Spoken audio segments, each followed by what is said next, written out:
from literally different parts of the world. Honestly, I feel that this call is more like a revision for some of us.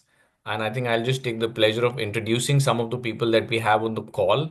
Of course, I'm going to start with Shailendra sir. Shailendra sir has already done the Everest Base Camp trek with us twice.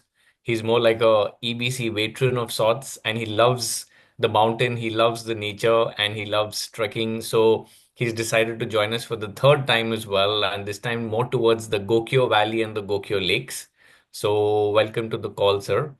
Of course, there's Chris as well. Christopher. Christopher is also, if I may take the liberty, a crazy adventure junkie. He loves trekking as well. In fact, he has Hi, also good done the Everest morning. Base Camp trek. Not only the Everest Base Camp, of course, many other treks as well. And he's also decided to join us again. So that's great. Thank you for that, Christopher. And you made a good choice in doing Gokyo. I think you probably also wanted to trek with your extended family members, so I think EBC made more sense for you. Um, uh, But up- Sauraj, I don't know whether you know, but I did Gokyo with you all ages ago, 2018. Correct, I remember that. Yeah, Yes, that's yeah. right. Absolutely. Of course, we have Simrat as well. Simrat is also an adventure junkie. She has done the Everest Base Camp. She's climbed Mount Elbrus with me in Russia. She's done Kilimanjaro. She did Island Peak, partly to Island Peak Base Camp last year as well on the Everest Trail. And she's back again on the Everest Trail this year. And not only is she trekking, but she's actually attempting to climb a 6,000-meter peak. So she's on a proper climbing expedition, and she's going to be looking at attempting to climb Island Peak again. So I feel with this kind of experience, especially overall on the adventure side, and we don't really need to give you a lot of inputs, but of course, in interest of all the new people who are joining us, a very warm welcome again. All of Thank you who've you. not trekked before, you'll have a great time because you have a lot of experienced trekkers and folks around you with a lot of wisdom towards the mountains. So on that note, I apologize because some of you have already trekked before. Some of the information will be a little repetitive, but of course, in for benefit of everybody else who's trekking for the first time, what we're going to do is that I'm going to spend the next roughly about 7 to 8 minutes taking you through the plan, taking you through the itinerary, taking you through some of the basics of trekking in Nepal. And then, more importantly, we'll spend the last 10 minutes opening it up for Q&A, which will be very, very helpful for everybody. So, Lavina, if I can, I don't know if you're the host, but if I can request you to share your screen quickly and then we can quickly start. So essentially what's going to happen is that our adventure is going to begin in Kathmandu, but also we actually have three distinct groups, as I can say, maybe on the same day, which is May 17th. So we've also taken the liberty of actually having a common call. And, as I mentioned to you, that Simrat is actually on a climbing expedition. Shailendra sir is diverting towards the Gokyo Valley. Chris, you're much aware of the Gokyo Valley as well. It's beautiful. But you are, of course, with Mark and his family. Are you going towards the Everest Base Camp? So the way the logistics are going to work is that the first 4 to 5 days are actually common for all the trekkers. So essentially, May 17th is the day when on different times all of you arrive in Kathmandu, and of course, you will be picked up from the airport. If there are common flights, then there's a group pickup. If not, then we can organize an individual pickup for you on actuals. But once you reach the hotel, you will be greeted by our staff in Kathmandu. We will hold a team briefing. Of course, if you need some help, we will check your gear as well. Um, we will spend the day of 17th doing all of this, and 18th morning is when we fly to Lukla. Essentially, you all probably would be aware that flying to Lukla is now a little bit of a painful experience because one has to drive a couple of hours to this remote airport called Ramechhap. which can actually sometimes even take up to 5 to 6 hours. So one has to drive early morning hours, or I would say late night hours of 17th or 18th morning to get to Ramechhap to fly to Lukla. But to be very honest, what we are doing at our end at Adventure Pulse is that we are really trying hard that you will not have to do that drive to Ramechhap, and 50% chance that we may be able to fly you directly from Kathmandu to Lukla. Wow. Um, Hey. but that's a just a genuine attempt right now. So even though I would say that there is a 50% plus chance, but of course we will only actually know by the 14th or the 15th of May. So we will have to just request you to wait and trust us in the process that we are doing everything that we can to get you to fly to Lukla directly from Kathmandu itself. So Kathmandu or Thamel area, for people who are joining us on this trek for the first time, Thamel is like a trekkers district. There are at least 200 to 250 plus shops, trekking shops. So Sarah and Mark, if there are certain things you want to buy, anything on the list when it comes to trekking gear, trekking pants, t-shirts, jackets, warm caps, duffel bags, you name it. Everything is available in Kathmandu in the district that you would be staying. So in case there is something on your shopping list, don't worry, and you can, just it'll take you all of an hour to kind of go out and buy stuff. So after the team briefing on the 17th, once we get to Kathmandu on the 18th, essentially, sorry, to Lukla on the 18th, the plan will be to start trekking towards Namche Bazaar. So the itinerary for the first 3 days is going to be common. Essentially, from Lukla on the 18th, we proceed to the first town, which is Phagding, spend the night there on the 18th night. 19th morning is when we proceed towards Namche Bazaar. 19th evening is when we reach Namche, and 20th, of course, is our acclimatization and rest day in Namche. Some of you have experienced that. For some of you who've not experienced that, Namche is it's this beautiful little Shaolin kind of a town nestled in the middle of the mountains. So, the rest and the acclimatization day really kind of helps recover with some great bakeries and bars. So it's a great place as well to spend your rest in your acclimatization day on in Namche, which is going to be the 20th. 21st morning onwards, when you start, Shailendra sir, and there's one more lady and possibly one more person as of now who will then proceed towards Gokyo, and they will have an independent team of guide and porters. Of course, the other team, Everest Base Camp team, of course, with Simrat as well. You will continue your journey towards the Tengboche, the famous Tengboche monastery, onwards to Dingboche.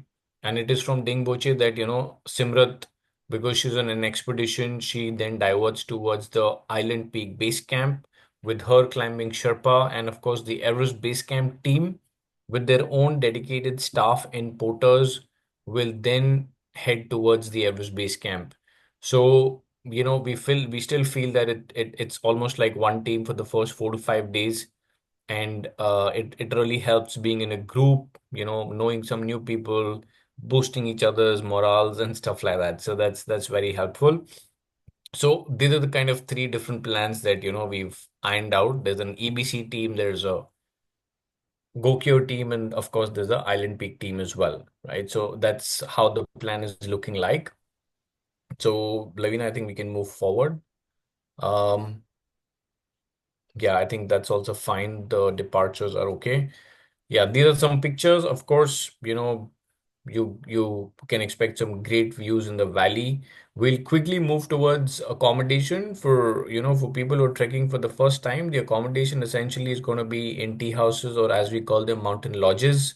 So you're not really camping out at all. Of course, other than Simrat, because she has to camp out a couple of nights at the Island Peak Base Camp and beyond to kind of get to the top of the mountain. But majority of the accommodation is all about the lodges, the tea houses.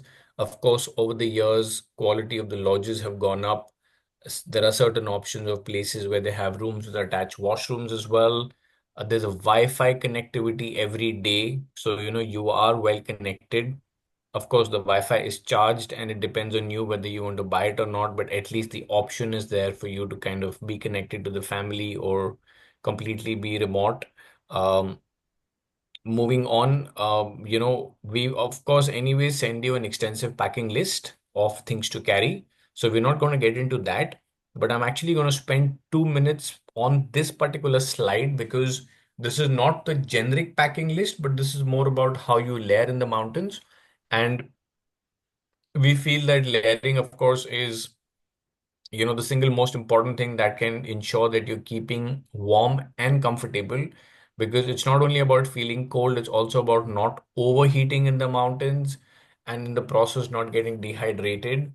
So these are the kind of layers that you need to carry with you, especially the top row, the one, two, three, four, five become extremely important, like your thermal, your t-shirts, a good quality fleece jacket, a good quality down jacket, and of course an outer shell or a windbreaker, as we call it. You will not be wearing all these five layers at any single point of time, but you will always be wearing a combination of them given how the weather is. So, for example, the first 3 days, the first 3 days, you would probably be wearing a t-shirt, a fleece jacket, and a wind cheater. So that is typically 2, 3, and 5. As we go higher up, the next 3 days you'll be wearing a 2, 3, 4, 5. Depending on the weather, you may have to layer up with a down jacket as well, especially when you reach the lodge in the evening. After 4 o'clock, it gets very cold. And when we talk about the last 3 days, there is a possibility that you may be wearing all five, a one, two, three, four, five, right? Or you may be doing a one, two, three, and five, depending on whether if the sun is out, you will not need your down. If the sun is not out, then you may even need that. So it's also important to note that all these layers fit on top of each other. Sometimes we all have those old jackets that we love, but I may not be able to fit my down over my fleece, for example, or I may not be able to fit my wind cheater over my down or over my fleece. So we will sincerely request you that, we still have a good 15 to 18 days to go for this trek. So try on your layers. If there's something which is not fitting, maybe you can borrow it from a friend. We can even help you rent out a down jacket in Kathmandu if you don't want to spend a lot of money. But this particular layering option or combination becomes extremely important, of course, when you're trekking in the mountains. So on that note, this is all the information that we wanted to share with you quickly, just a brief and a summary. Of course, when it comes to the other packing list, the accessories, you can see these are some things that we will be sharing with you on the group as well. But, given the interest of time, we can open it up for questions. Simrat, if it's okay with you, we'll of course send you the climbing gear for Island Peak over WhatsApp as well. So, you're well experienced and we can get on a call as well to discuss the gear part for climbing. So I think for now we can just open it up for general questions. We'll be happy to answer about the trail, about the gear, anything you may want to ask.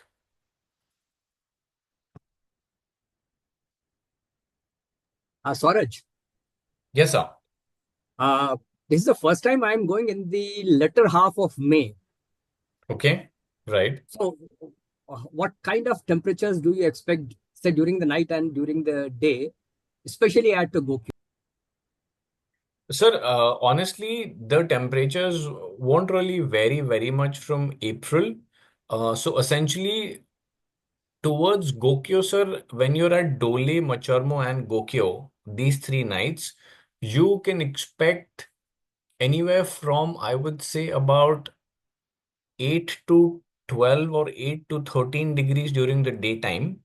But you know how it is, sir. If the sun is out, that 13 degrees will feel like 18 degrees also, and you feel nice and roasty.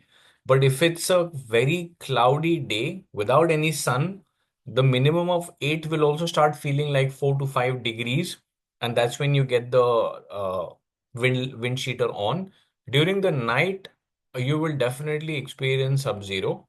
Not in Dole, but in Macharmo and Gokyo, especially because the accommodation is very close to the water body, to the lakes. And if if the weather permits, and we really hope that you get a chance to attempt the Gokyo which is the climb up to the top of the mountain next to the Gokyo Lakes. That time, sir, we expect the temperatures to go down to up to -10 to -12 also in the morning hours between 4 and 7 a.m. That's the time most people, will leave for Gokyo. So those are the kind of temperatures we're expecting, sir. Okay.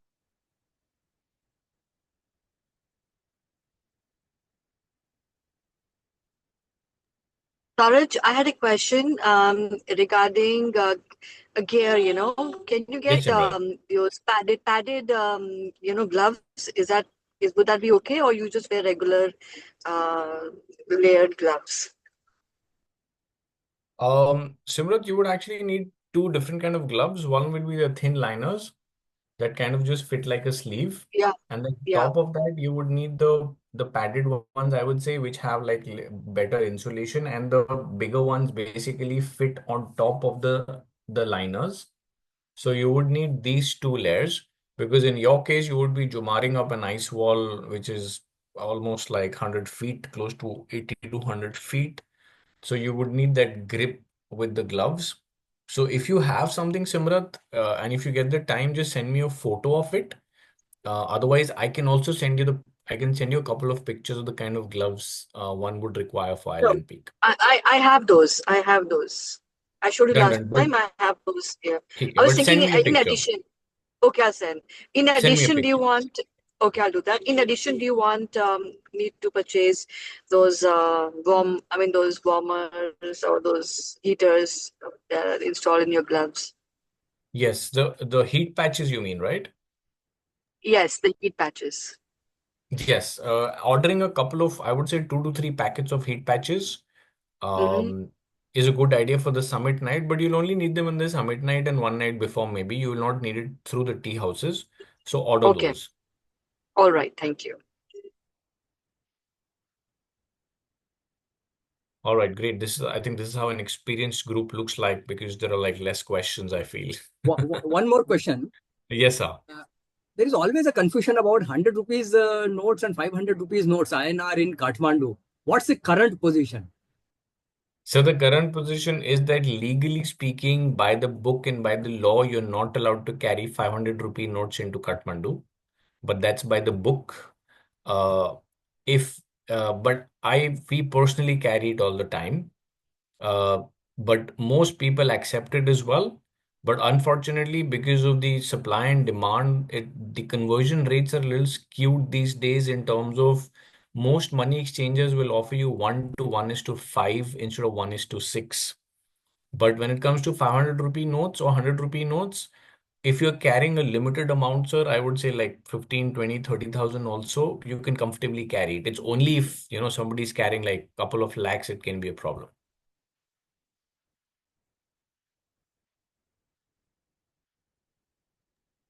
Do credit card Suraj. works? Okay. Do credit card work in Kathmandu and along the EBC? Credit cards will work, Simrat, in Kathmandu at 70% of the places, but they'll have a 3.8% service charge on the credit cards. But in on the trail, on the Everest Base Camp trail, the credit cards don't work at all. So it's a completely cash economy on the trail. So it's advisable that you change some money, let's say a couple of $100, to Nepali rupees and carry Okay. Nepali rupees with you for the trail. All right. Thank you. Suraj, hi, can everyone hear me? Yes, we can hear you. Hi, hello from the UK. I'm at work at the moment, so excuse any background noise. Yes, on the subject of money, here's we definitely need some dollars, but you are saying that we also need Nepali rupees on the trek. Is that right? Right, Mark. So essentially, what will happen is that Carry if both you currencies in cash? Yes, so if you carry some pounds or some euros or some dollars or from your home country, what we can do is that we can exchange it for you in Kathmandu to Nepali rupees, or you can also just approach any money exchanger in the market and get some money exchange to Nepali rupees. But yes, for the trek, we would highly recommend that you convert some pounds, let's say about 100 pounds each between the three of you, and carry that in Nepali currency. And what about in dollar currency? No, on the trail, they won't even accept dollars, or even if they do, they will not really give you the best exchange rate on the trail. So for the trail, it is highly recommended that you have the local currency with you. Okay. I have just heard and read that dollars are very useful at certain places in Kathmandu, but I don't know whether that's just before the trail. Yes, that's in the city, they will work. They'll give you an exchange, the good exchange rate for that, even in normal shops. But for the trail, it's much recommended to carry Nepali currency, yes. Okay. Thank you. Thank you. And you recommend about £100 for each of us or between us three? 100 pounds for each of you. So 300 between the three of you. Okay. Yeah. Yeah. Okay. So Thank you. also the for interest of everyone, where is that you end up spending this extra money on the trail? It's two to three things essentially. One is Wi-Fi.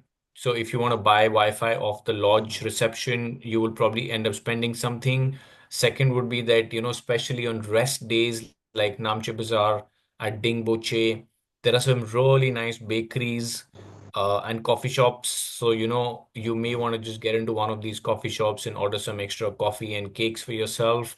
And of course, the third is that when we give out the tips to the staff, as our gratitude, at that point is when you will need some currency with you. When you're giving out tips to the staff, it could also be in dollars or pounds, and the staff is always happy to take it. In case there's less Nepali currency, it could also be in Indian rupees. But these are the three areas where you will end up spending majority of the amount that you're carrying with you.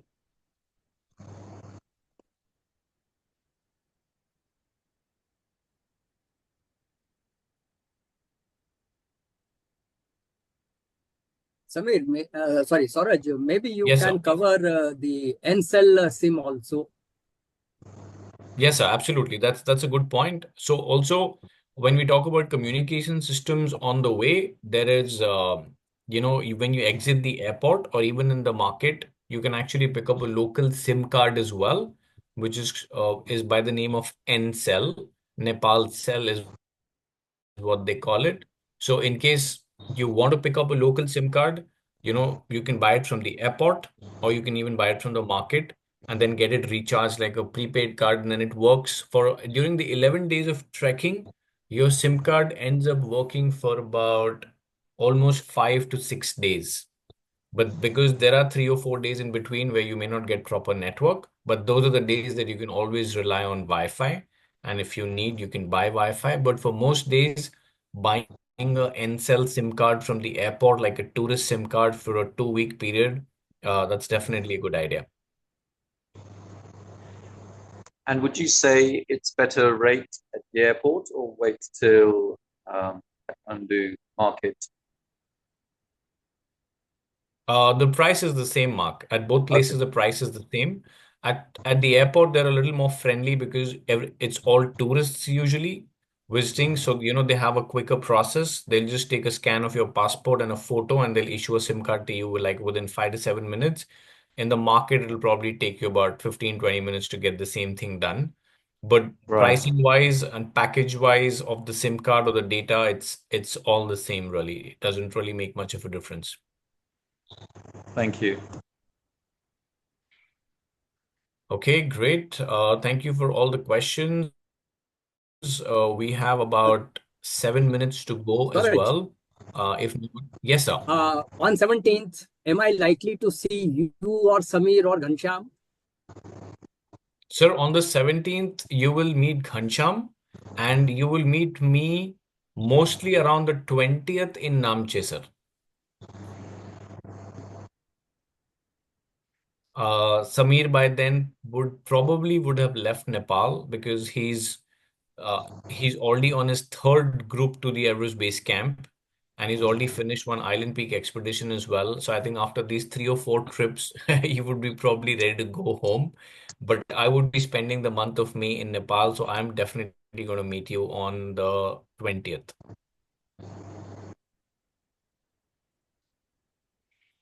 Okay, so the only other thing that I would like to quickly cover now, since we have less time left, is of course about your fitness regime. And we really feel that, your fitness is one of those main factors that can decide how much do you enjoy the trek and how much does it not become a punishment for you. So given that we now have, let's say, a little over 2 week window, we would say that for the next 2 weeks, till about the 14th or the 15th of May, change gears and do that extra bit. Whatever you're doing right now, whether it's a 50-minute walk, or a 30-minute treadmill or a 20-minute jog, increase the intensity, increase the time by 5 to 10%. Basically, this is the time to just push yourself a little more and do that extra bit. If you've been consistently doing a 30-minute jog or a 30-minute treadmill, try and push to about a 35 minutes, I would say. Get into that uncomfortable zone where your mind is telling you to stop, but you are continuing whatever activity that you're indulging in. Doesn't matter, but whatever you had committed yourself for tomorrow or for the coming week, just add another 5 minutes or another 10 minutes to it. And trust me, these smaller things do make a difference, because the moment you're pushing you out, you're pushing yourself out of that comfort zone for the last 10 minutes, is the time your body is actually building more endurance. And that's what we essentially need for the last 2 to 3 days. Whichever trail you are on, the extra bit will definitely help. But also spend enough time stretching, spend enough time relaxing your muscles as well on a weekend. Uh, but the more you are able to push for the next 15 days, the more you will be able to definitely enjoy the trek. When you reach on the 17th, there will be a set of guides you will meet. You will meet our staff in Kathmandu as well. And as I said, I will already be in the valley. I'm actually trekking with some children, and the expedition is expected to be finished by about the 19th or the 20th of May. So I'm going to meet you in the valley as well. So yes, on that note, I think if there are any more last minute questions, please go ahead and ask. We'll be happy to answer. Any indication on the weather at that point of time? Chris, not really. We've not actively checked for the week of May 17th, but traditionally and by and large speaking, we're expecting good weather. Of course, we are expecting one or two light showers, one or two occasional, maybe a snowfall as well. But also what happens is that the sweet spot from 15th May to 25th of May is the week wherein most Everest expeditions happen. So the most summits on top of Mount Everest typically happen between 25th of May. So while you're on the trail, you will actually get to hear some very exciting news of, okay, this team has climbed and this team has summited. So those 2 weeks, by and large, we expect good weather. Thanks. Likely to be snow underfoot on our trek? Uh, Occasionally, Mark, and even if it is, it'll only be in the last 2 days. That's when we cross the 4,500-meter mark. And it'll only be if we hit a bad weather day and it snows through the night. So in the morning, there will be a lot of snow under the foot. But I would say the chance of that is a 50-50, of a fair chance that we will experience walking on snow on the last day or so.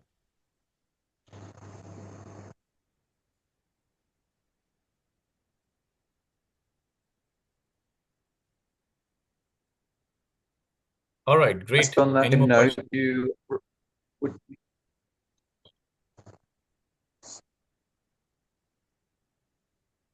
Is Shailendra going to do Gokyo? Yes, Shailendra is going in for Gokyo. That's right. Mark, sorry, we couldn't hear you. I think you were trying to say something. We lost network. yes, my very good friend Christopher there, and cousin interrupted. No, I was just going to say, would you recommend micro spikes for weather? Not at all required, Mark. You will not, we will not reach the snow levels or the ice levels to use micro spikes at all. So you don't need to carry them.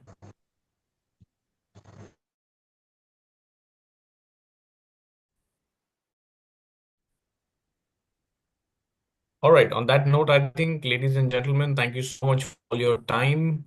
All the best. Please feel free to reach out personally or on the group for any questions that you may have. And of course, regarding the gear, the equipment, the weather, anything, and we will, of course, keep in touch with you personally as well. Thank you very much for your Thanks, presentation, Saurabh. and look Looking forward forward to to seeing you. everyone. Looking forward. Thank you. you. Thank you, Shubrat. Thank you, Shailendra sir. Bye-bye. Bye, Chris. Thank you, Bye, Mark. Swaraj, and see you on 20th. See you on 20th, sir. See you on the trail. Thank you, everyone. Cheers. Bye-bye. Thank you, guys. Bye.